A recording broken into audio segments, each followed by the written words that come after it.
Greetings! Salutations and welcome to Thinks with Shrinks. Thinks with Shrinks is a brand new mental health Zoomcast where psychologists share information on various topics and explore what's actually on the minds of Dartmouth students. We're your hosts. I'm Dr. Alex Lenzen. On today's episode, we'll be discussing attention deficit hyperactivity disorder, or ADHD, and later on we'll be joined by members of our very own clinic ADHD team. But first, Alex, should we start with this week's Big Green? Yeah. Hello, furry friend. So today's Big Green Gremlin comes from @Muna on Twitter. She shared, I love giving people advice my therapist gave me in the past, and I absolutely did not listen to myself. So I liked this week's Big Green Gremlin because it made me laugh, and I thought it was pretty relatable. MK, what do you think? Yeah, absolutely. For me, I relate to the part where that aha moment or the advice becomes relevant or salient later on.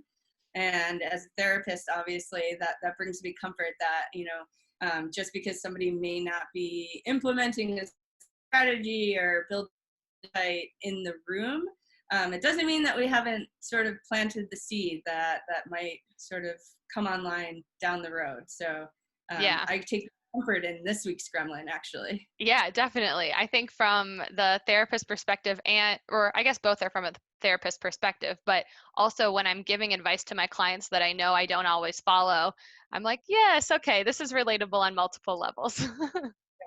Definitely. So thank you, Muna Meyer. And remember, if you want to be featured on a future episode of Thinks with Shrinks, post using hashtag Big Green Gremlin on Instagram to share a question or topic that you'd like the Shrinks to discuss. And with that, we'll move into today's knowledge drop. So again, today we'll be talking about attention deficit hyperactivity disorder, or ADHD. And for our visual learners out there, we've put together some slides for you. So you're welcome. All right, from the top, what is ADHD? I think it's something that, everybody, most people have heard of. I don't want to say everybody, but when we say ADHD, what do we actually mean? Well, we're talking about a neurodevelopmental disorder, so something having to do with the brain that likely develops early in childhood or early in development that can cause above normal, and that's the key, because we're all a little hyperactive, we're all a little impulsive, but that causes above normal degrees of these behaviors and can also result in the opposite, trouble focusing, or sitting still for long periods of time. One of my favorite things to tell people is that there is no such thing as ADD, and that's not exactly true. ADHD, and it used to be called ADD, but we changed it. I didn't personally, or Alex didn't, so don't tell the messengers, but changed it to capture the more inattentive part. And so oftentimes older clinicians or doctors who aren't as familiar with the changes, although they should be, will refer to it as ADD, but we'll call it ADHD because that's the real thing. Fun fact, it is the most commonly diagnosed mental disorder in childhood, 1 in 10. So I don't know, my math isn't great, but it's like 10% of children. So that's a pretty robust statistic. And what causes ADHD? Spoiler alert, we don't know. There's a lot of theory. There is a lot of research. And sort of the leading competing theorists suggest that it has something to do with like the way that the brain communicates, particularly in the frontal lobe, where higher level cognitive functions are taking place. So some research shows that people with ADHD actually have functionally different brains. Others point to genetic causes. When we get to myth busting, we'll talk about what doesn't cause ADHD, because it seems like we're better at ruling out what doesn't cause it than actually identifying what causes it. But basically, the most likely story is it's multi-determined. It's probably, a combination of genetics and environment and brain chemistry and things like that. So jury's still out. Alex, is there anything you want to add to that? No, I think that actually leads us to the next portion really well, because though there is a lot we know about ADHD, there's a lot that is still complicated and complex, and that's reflected in our diagnosis. So when we think about how do we diagnose ADHD, we don't have a single test. I wish it were that easy. In most mental health concerns, there isn't a single test, and it's really a collection of symptoms that people are experiencing, and this is no different. So based on behavioral symptoms over time and across contexts, we get people self-report, or there are certain neurological or neuropsychological tests that we can do to help access that information, and that will help determine if a person meets criteria for ADHD. And when I talk about that criteria for ADHD, there are 3 different types that somebody could be kind of categorized in, and that is primarily inattentive type. So again, those attention symptoms dominate and are primary for that person's manifestations of ADHD. Hyperactive or impulsive type, so those symptoms dominate, or a combined type where both symptoms are present and kind of meet that criteria. And doctors, so like your primary care doctor, psychologists, and other mental health providers can diagnose ADHD. And depending on who you go to and what their process is, it's likely going to look pretty different. There's a lot of competing, just as there are competing theories around what causes ADHD, there are competing protocols, I guess, for diagnosing ADHD and how people think it's the best way to provide that diagnosis. So anything Yeah. else that you wanted to add there? No, I think it will be interesting when we have our guests join us and they can sort of speak to how their team approaches the diagnostic sort of conceptualization and their approach to actually making the diagnoses. Because, you know me, like my favorite line is, a diagnosis is only as helpful as it is in informing treatment. And Yep. so I think the next slide actually will get into what do we do now that somebody has this diagnosis of ADHD. If you Google it, again, there are a lot of different sort of ways and competing theories about best practice, best treatment. To date, it seems that the consensus is that some combination of medication and therapy or counseling really tends to do the most comprehensive job at treating it. In terms of medication, there are different classes. So you have stimulants and non-stimulants. There's a lot of controversy around stimulant medication, and I know that we'll get to that in the myth part. But obviously, if you're taking a medication, then you're going to need to have a primary care doctor or a psychiatrist on board who's able to prescribe that, because psychologists, social workers, most mental health professionals don't have prescribing privileges. They do, however, have the distinct privilege of doing therapy and counseling. And so a lot of that kind of work tends to be around insight building and understanding patterns and sort of some behavioral modification techniques. Some research is suggesting that other strategies like yoga and mindfulness and other management strategies are helpful in treating the symptoms. But I think the most important takeaway from this slide is that we are treating ADHD, we are not curing ADHD. So because it's a neurodevelopmental disorder, because we just don't have a really solid understanding of the like medical and biological underpinnings, where we are right now is the best we can do is really treat and sort of teach compensatory strategies. And I think that can be something that's hard to hear when, folks think, oh, I've got this diagnosis, I'm going to do this treatment, and then it's going to go away. Oftentimes, that's not the case, although improvement can feel like a cure in some situations. So. Yeah, absolutely. And so I think this is a good time to talk about some of the myths about ADHD, because a lot are out there. As we have referenced many times, it's complex and complicated, and that kind of feeds into myth Yeah, building, and now we're going to myth bust. we're gonna do the bust. Yeah. It's sort of ironic as you're saying that. I was like, for one of the most common mental health disorders, it's really poorly understood and really leads to like some of the most common misconceptions. So Yep. happy to do our job of busting those. So first, we're going back to this idea of stimulant medication. So we hear this from parents all the time. If I give my kid a stimulant, it's my child is already manifesting these impulsive and hyperactive behaviors. Isn't a stimulant going to make them more hyper? And that makes a lot of sense intuitively. But what we want to understand is what that stimulant is doing. It is not stimulating your child. It is stimulating the part of that child's brain that is underdeveloped, and it's improving the way the brain talks to each other. So it's saying like, hey, get it together, stay in your seat, instead of sort of that automatic impulse to just get up and sort of, engage in those more hyperactive impulsive behaviors. So the stimulant is stimulating the part of the brain that's going to help slow down or inhibit those hyperactive tendencies. Yeah. So all myth. Oh, sorry. Go ahead. Well, I was just going to say, I think the other sort of like related myth to this is that stimulants are the gateway drug, and that they're going to sort of lead to addiction and long-term substance abuse.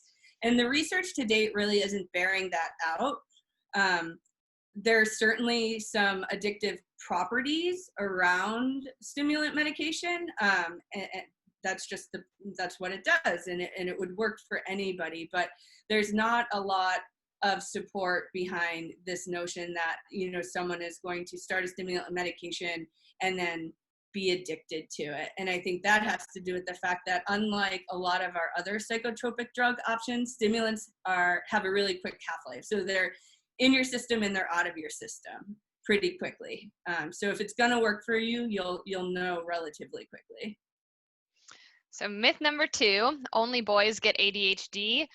No, this is not true. So the ADHD is not a gender disorder. We do see higher levels of diagnosis within males, and there are different thoughts about why that is. Some that have to do with its kind of origins and how ADHD may manifest, and others that are more about the social constructions and our expectations around gender. Females tend to exhibit more of the attention deficit symptoms, whereas boys tend to exhibit more of or males tend to exhibit more of the impulsive and hyperactivity symptoms. That could also be one of the reasons for the difference in diagnoses, but people of all genders can get ADHD or can have ADHD, and it doesn't impact only a specific gender. Right, exactly. And we hear that a lot.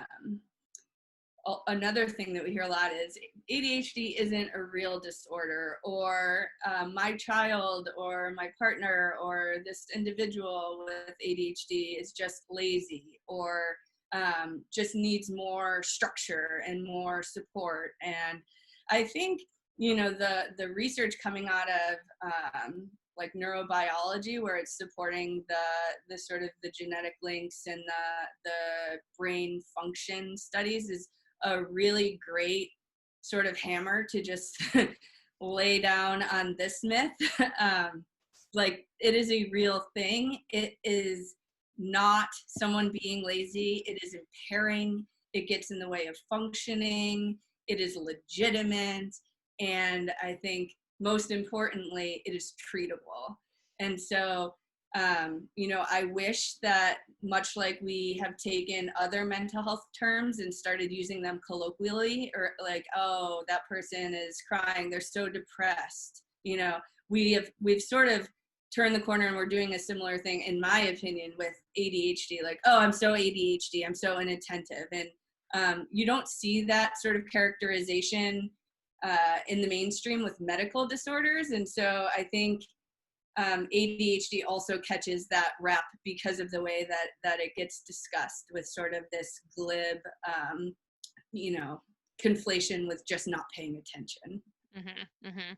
Yep. It really allows for some of that stigma and stereotypes, which I think out of any of these, I mean, there are lots of problems with all of these myths, right? But I think that's can be one of the most harmful for those who have ADHD, for it to be not seen as a real disorder. Um, there, MK talked about this a little bit earlier, but there's also this myth that a person will outgrow ADHD, and this isn't true either. I think one of the benefits is if a person is able to get a diagnosis and get treatment for ADHD, they will be able to learn compensatory strategies, take medication, or do whatever they need to do to learn how to manage those symptoms and more effectively exist with the disorder without it disrupting their life in the same way. So I do think we often see improvements in that way, but it's not that the disorder is going away or there's a cure, but rather people can learn how to more effectively manage their symptoms.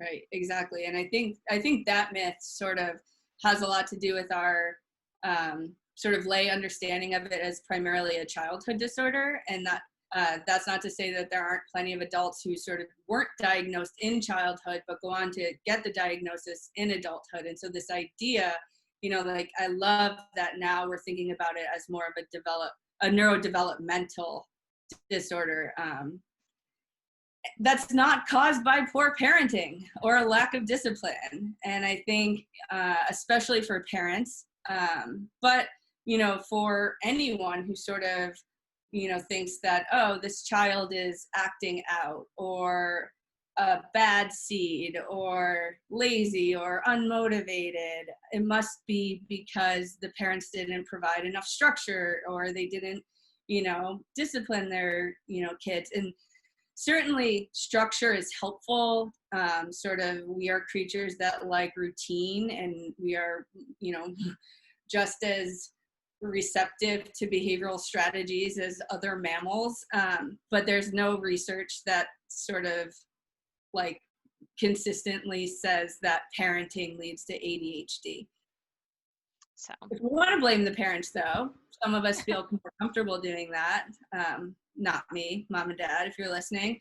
The genetic component might be a valid way for us to get the parents involved and say, oh, look, there's now this sort of intergenerational transmission of this style of, or repertoire of behaviors, or, oh, so-and-so had a difficult time with that. We are, as more and more research is done, seeing a genetic link, but it is not linked to parenting strategies. So myths busted. Bust those myths. And if you have any other myths, feel free to, write to us and let us know. We pick the ones that we hear the most frequently clinically. So if you're thinking and sitting there and worried that you might have ADHD, know that that's also very normal. Anyone who's taken an abnormal psychology class leaves the first day thinking that, they have all of the disorders. Many of them. They have all the disorders. So that's not lost on us, and we want to be sure to acknowledge that. But Alex, if I am worried that I might have ADHD, what do I do? Take a deep breath and know that you probably don't. So the percentage is around 2% of adults have ADHD. So it's pretty unlikely that this is something that you're personally struggling with. However, if you are having attention concerns that do seem above normal compared maybe to your peers or to other people that you see, talk to a healthcare provider.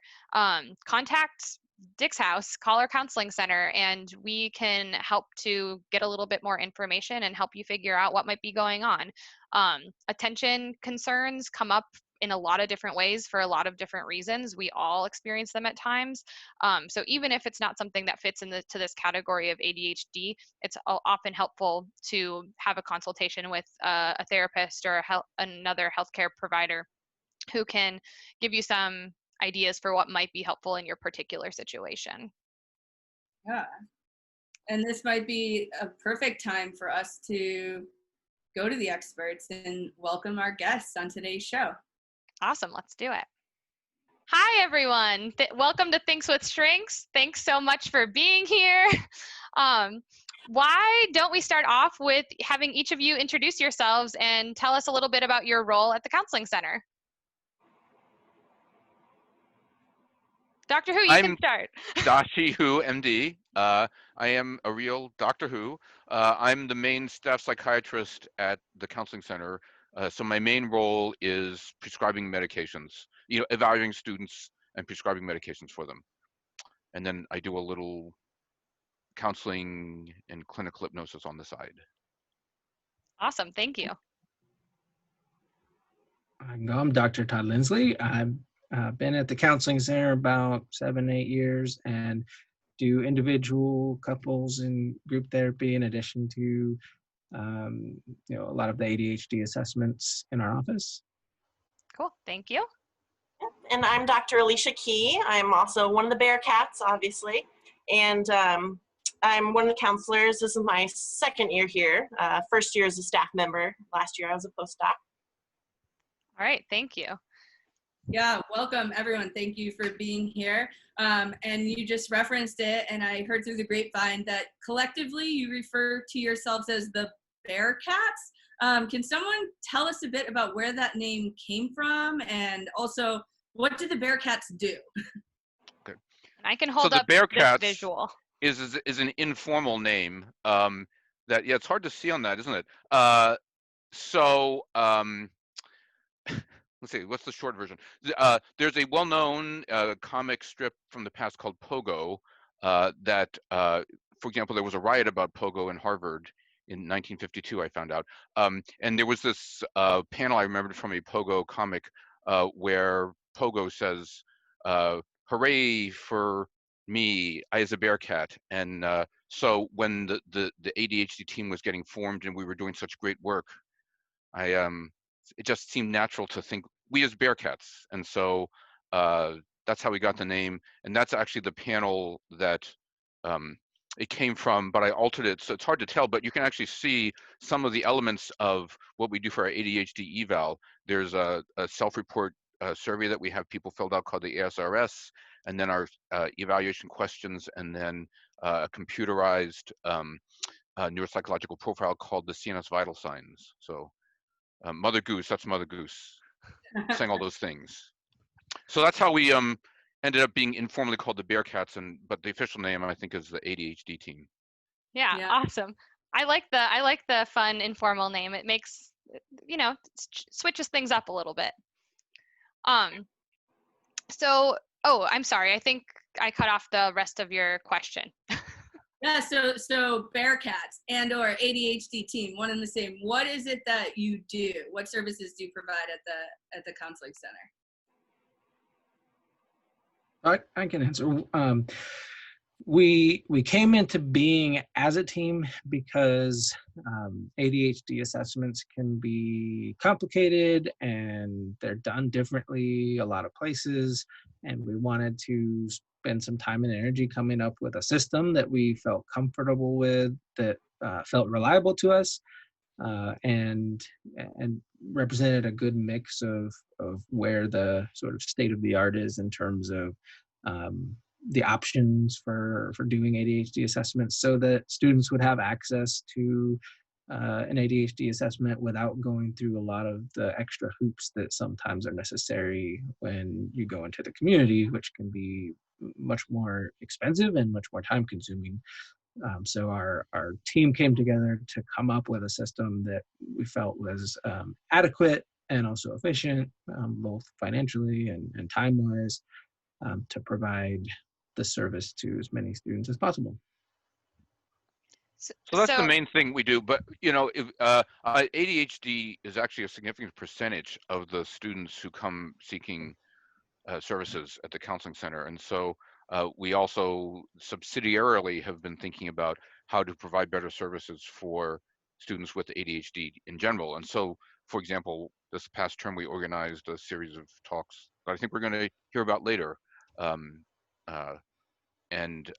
Then we also meet regularly to discuss how the evaluations are going, how to improve our process, in a way, what else we can do to be helpful to students with ADHD on campus, and then also to discuss difficult cases. Awesome. Thank you. And so I know you referenced, we'll talk a little bit more about some of the treatment options later. And you, Dashi and Todd both talked a little bit about the diagnosis process or what's gone into that. And I guess if you could share a little bit more for people who might be listening, who struggle with attention and would be interested in learning more about if they have ADHD, what would that process look like for them to seek those services? And Alicia, I don't know if you want to start. Sure, yeah. So things look a little bit differently now that we're doing telecounseling. So we're actually just kind of testing it out right now to see if it's a viable option to do it remotely like this. But should we go forward and decide that this is a viable option to be able to assess for ADHD, people who are interested would call our main number, the Counseling Center phone number, 603-646-9442. And they would schedule a triage session. And what a triage session is, it's just a short, max 30-minute session where we kind of talk about what you're interested in seeking services for. And that would be where you'd kind of mention your attention concerns. We might ask about other concerns that you might have just to see if ADHD assessment is really the best course of action. Going from there, if we decide that ADHD assessment really is recommended, we would schedule what's called an intake. In an intake, that's just a longer session, so 45 to 50 minutes where we'd go through a clinical interview. And that just consists of several different questions to get at some information that's been related with ADHD through the research. It'll kind of help us determine maybe if ADHD really is going on, or there are other things that sometimes look like ADHD. So it's important to kind of gather more information in terms of like history of attention problems, what the current symptoms are, things like that. Sometimes that'll take one session, sometimes that takes two. But then after that, if it's like, well, this could be ADHD, but it also might be something else, or it could be both like, for instance, anxiety and ADHD, we do have a second step. And that second step is a computerized assessment. So researchers shown that can be helpful in determining some of the ADHD symptoms. And so if after the clinical interview things are still unclear, you might go on to that second process of taking the computerized test. And then after that, you would meet with the person doing the assessment to kind of talk about your results and where to go from there. Wow. And that's a lot. That's a comprehensive sort of process. And we were talking earlier in the show about how for as common of a diagnosis as ADHD is, there are so many unknowns and so many variables and so many complications. And so I was wondering, so practically that's what happens, but conceptually or theoretically, could each of you just sort of talk about how you think about ADHD in the context of your work, and I guess therefore how it leads into the ways in which you treat ADHD? I guess when I hear that question, I kind of think of maybe layman's terms that I use to kind of describe ADHD. So sometimes I might frame it as someone's brain is kind of firing in a way that makes attention difficult. So it's kind of got a biological basis that can be worsened by certain environments.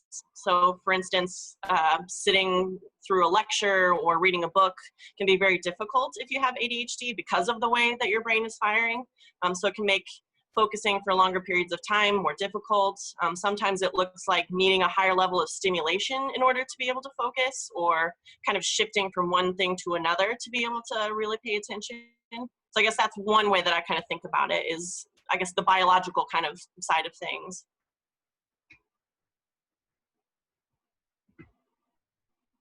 Tashi, sorry. I was just gonna add and say, so from my perspective, ADHD is a tricky diagnosis, and part of the reason for that is that I think a lot of us at some point in our lives have wondered, do I have ADHD? Because I'm not able to focus and pay attention as well as I would like to, or as well as I think I should be able to, or perhaps as well as a friend or a peer it seems able to, and maybe there's something wrong with me. And And what I wanted to do was to be able to help and clarify that process for students so that those who truly have a clinical need can be identified and provided treatment to help level the playing field so that they're not at a disadvantage to accomplish the things that they came to Dartmouth to accomplish. And so that also we can help with those who are just concerned but may not be at that clinical level to help kind of identify, what might be going on, or help them, find some other ways to get the improvement that they're looking for. Such a good question, because there's so many different answers. I like everyone's answers. And my answer would be, I think of ADHD as a challenging diagnosis to make because at least a lot of thought is it's not like there's a bimodal distribution of general population and then ADHD. It's like it's one end of a bell-shaped curve. And so then this question of, well, then how far up the curve is ADHD or not? And most of the symptoms really are subjective. And so even if someone says, I think I don't focus as well as the next person, well, another question is, how do they know how well the next person focuses anyway? And so there's a lot of uncertainty, I think, some of the time. And there's some people who just really seem like they have ADHD. So it's pretty variable. Yeah, I think oh, go ahead. Are we all in the same position in each other's screens? Like if I go this way, am I pointing to Alex for everybody? Not No. on my Okay. screen, no. Okay. All right. That's a great question, though. Because other people go like, I know, we could point take it to away. people. Yeah. No.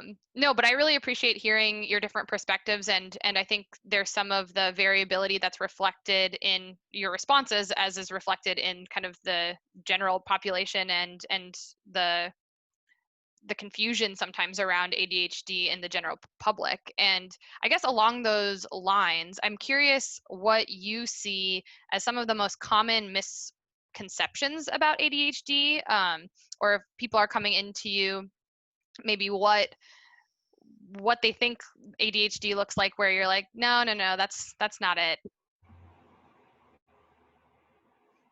And anyone can start, if anyone, whoever thinks of something first. One thing I would say is that it's normal to not be able to focus sometimes. So the way I think the Bearcats is kind of talked about it in our meetings is that there's a continuum. And just because you have trouble focusing in some contexts doesn't mean that that's ADHD. So it certainly can be a part of ADHD, but just because you have difficulty focusing doesn't mean that it is ADHD. It could be a bunch of other things, or it could just be a normal, difficulty focusing.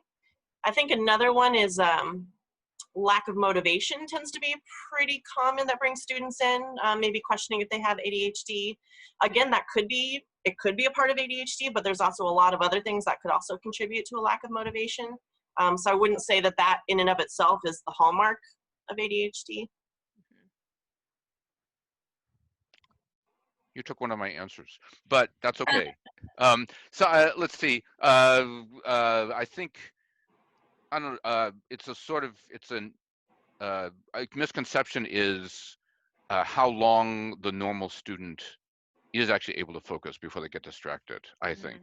It's always hard to tell. Part of our standard eval is, how long can you focus on moderate difficulty, interesting academic reading before you get distracted? And it's always a question of, well, how accurate are they in giving their answers? But, I would say a lot of students who probably don't have ADHD would say like 30 minutes. And there are students who come in with ADHD, who are concerned they have ADHD, who will give an answer longer than 30 minutes, so they're, I think another possible misconception is that they don't think about the possible role of sleep deprivation, that how much sleep deprivation can really affect focus. Yeah, that's a great point. Extremely good evidence. Mm-hmm. Todd, anything to add, or does that pretty much cover it? Yeah, good answers. I don't know if this is part of that question, but I would say occasionally we do get a case that comes through that once we get in there and ask a few questions, it turns out that there's something else going on, like maybe OCD symptoms, for instance. And so that's part of our job, I think, is to help identify, because the treatment, if it's OCD, is going to be quite a bit different than if it's ADHD. Yeah, to echo off of that, I think anxiety is a common one that is mistaken for ADHD. Because I think we've all had times where we're so anxious about something that we can't focus on whatever we need to in the moment. And so it's tricky though, because if you have trouble focusing, you might start getting anxious about being able to focus. And so kind of teasing that out is part of the process of this assessment. Yep, further complicates the picture. Right, yeah. And I think we hit on two of those misconceptions earlier. So we were sort of testing to see if we came up with the same thing. So I owe Alex $20, but it, I think goes to the point that there's a lot of information and misinformation out there. And we talked about sort of diagnosis being useful because it informs treatment. So my next question is, okay, somebody shows up, the assessment's done, it's pretty clear, or not clear, but we're going with clear, that it's ADHD. What does treatment look like? What does good treatment look like? And I know Dr. Hu, as a psychiatrist, it probably looks different than Dr. Key and Dr. Lindsley, who are psychologists. And so I'd love for the listeners to get a bit of that difference also. So basically the question is, what are you doing in the room to treat somebody with ADHD? And Dr. Hu, let's start with you. So actually this leads to a thought about another common misconception, which is if I have ADHD or have been diagnosed with possible ADHD, all I need to do is get medications. And ideally it would be, I would say good treatment is more than that. But it often does include medications. I mean, let's see, my hammer is medications, but I would say that for the most part, people with real ADHD do better with medications than without medications. So that would, but if they have reasons they don't want to, then, you know, that's also reasonable to explore. But the ideal treatment would be a combination of medications and looking at other kinds of, well, certainly behavioral things, making sure they get enough sleep. There's the question the Bearcats have been exploring. Dr. Lindsley really turned me on to this, really about the question of having too much, let's see, well, fast stimulation in life, like too much social media or TikTok or things like that, leading to a sort of alteration in dopamine systems. And, you know, so being aware of possible behavioral things they're doing that are affecting their ability to maintain focus. So then looking at other behavioral issues or things they could do to deal with their symptoms as well. Yeah, so at the end of our assessments, when we have that follow-up with the student about, you know, what the diagnosis might be. If it is ADHD, we offer several kind of different options. So one is, of course, seeing Dr. Hu if they're interested in medication. There's also the Academic Skills Center if they're interested in learning like study tips or some concrete like behavioral ways to be able to focus and perform academically. But there's also counseling for ADHD. So me personally, I kind of gravitate towards like mindfulness practices. There's some research to show that practicing mindfulness can help us grow that muscle that helps us like refocus. So it's not that trouble focusing completely goes away, but it's that it gets easier and easier to refocus yourself. And so I really like that approach. I know Todd can speak to a different approach that he talks about in our workshop series. Yeah, and one thing that I also just wanted to stress is that one of the reasons I think it is challenging to diagnose ADHD and sometimes challenging to treat ADHD is that probably 10 years from now, if we could, you know, have a time machine, we could go and find out that how we conceive of ADHD, how we treat ADHD, what we consider ADHD and not ADHD could look quite a bit different. And based on where things are at now, there's probably some different things that are included under the umbrella of ADHD. And so because of that diversity, there's a lot of different ways to go about helping people, and it's not one size fits all. So somebody might really benefit from mindfulness, but another person might really benefit from, you know, more cognitive behavioral strategies. And so learning basic things like around time management and things of that nature, as well as a little bit more complicated things when it comes to the way they think about themselves and the way they think about expectations and things like that, and identifying perhaps some of the thoughts. Sometimes people will have thoughts about themselves like, I'm no good at this, and will get into a situation where they give up too easily. And once they realize, okay, it's the ADHD that led me to feel that way about myself, and maybe with some help and some coaching, I can hang in there and build my confidence and actually not give up as easily as I have at times, and actually surprise myself with how well I can do. Yeah. Thank you all so much. I think this has been incredibly useful, not only to just think about ADHD broadly and how that's defined, what that looks like, but also to hear more of the concrete ways that you all go through the assessment process and the treatment process, and from your different perspectives. I think that's been I hope that's really useful to our listeners. I guess I want to open it up to you all for you to have the opportunity to share anything about what's in the works for your team currently, either the services that you provide, any current initiatives you're working on, or things that you look forward to in the future. Yeah, this is your chance to plug the Bearcats for when we go viral. That would be epic. I guess. Oh, no, go for it. Nope. Just to put in a plug for the workshop, the ADHD workshop, the official name of which is Attention Please. We did it once, and we're planning to conduct it again in the fall for sure, and then depending on how much demand there is, possibly other terms during the year, but certainly we're looking to do that in the fall. And that's 5 to 6 probably talk series that addresses ADHD and general topics, and then different things that people can do. Mindfulness, Alicia talks about mindfulness, Todd talks about CBT, some about ADHD coaching. The nutritionist here, Shira Adams, who I think has already been on Things with Strengths, right? Talks about nutritional aspects. There's some evidence, just especially for omega-3 fatty acids, as potentially being helpful for ADHD, and then other things that have been proposed that there's less clear evidence for. So we'll be working on figuring out when that's going to happen and sending out announcements for that. Awesome. I suppose that's the number one thing that comes to mind for me. Yeah, that's what I was going to say. In terms of the assessment piece, you're welcome to give us a call if you're interested in that. Like I said, we're still determining if that's going to be doable virtually.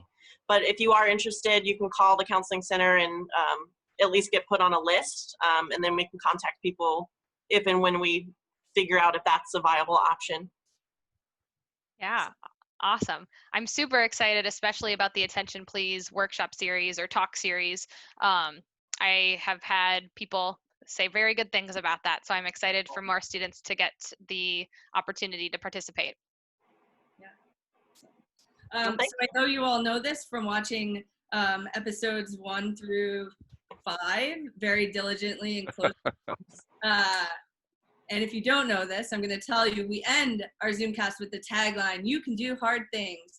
And then we like to ask every guest who comes on the show, what does that phrase mean to you personally? So Todd, we'll start with you. Yeah, I think it's a great prompt. It's an important thing to think about, because the mind-body connection is huge in CBT, and I think that when we have confidence and believe in ourselves, that we're capable of a lot, and both overcoming hardships and challenges, and performing in big ways. And so I like that. I think that we might steal it as a sub motto for the Bearcats. Yeah. Bearcats, we can do hard things. Alicia, how about you?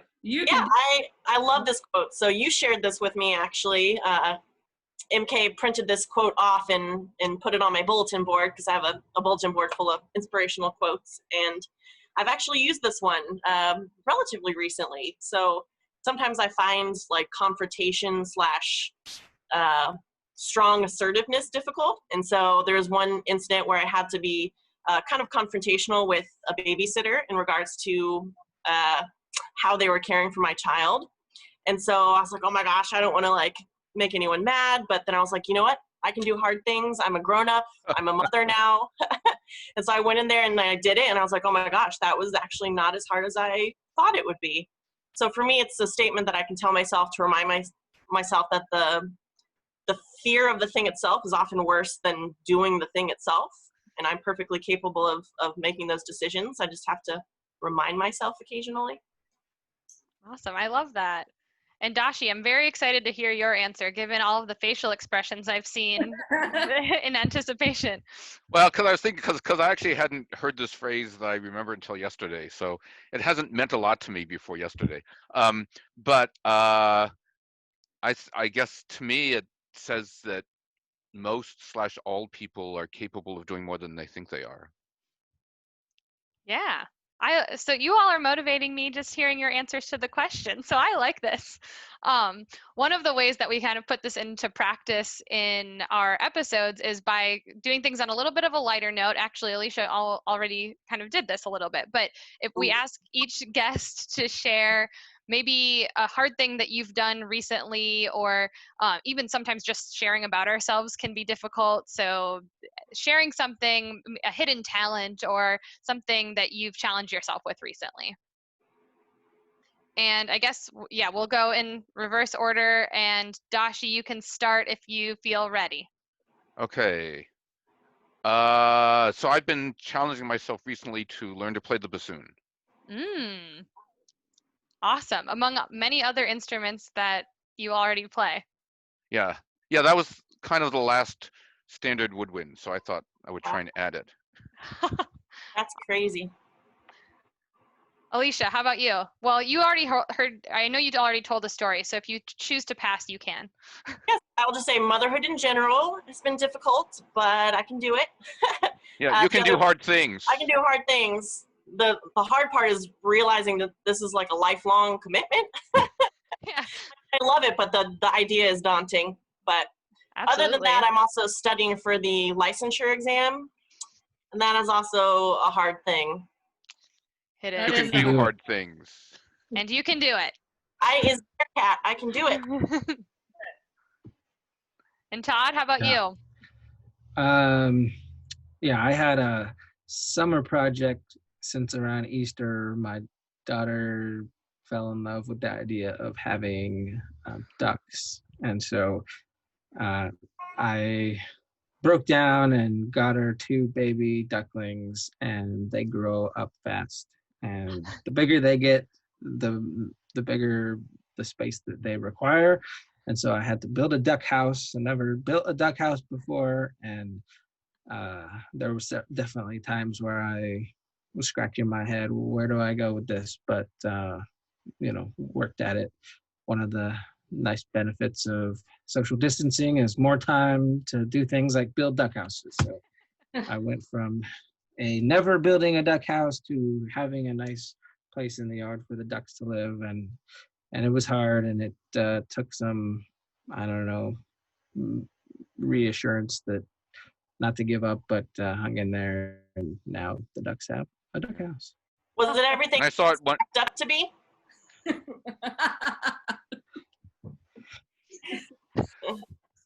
I saw it one time during a Bearcats meeting, and it looks like quite a high rent duck house. That's awesome. Is it a duck dynasty? Ay. All right. All right. Well, that's about it for. On that note, we'd just like to one more time thank you all for joining us and making yourself available. Best of luck with attention please ! And we'll see you probably tomorrow at our meeting. So, then take care. All right, Yes, thanks for thank you having all. us.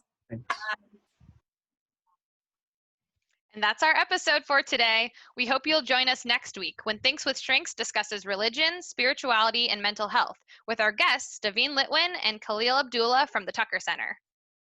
I am so looking forward to this conversation.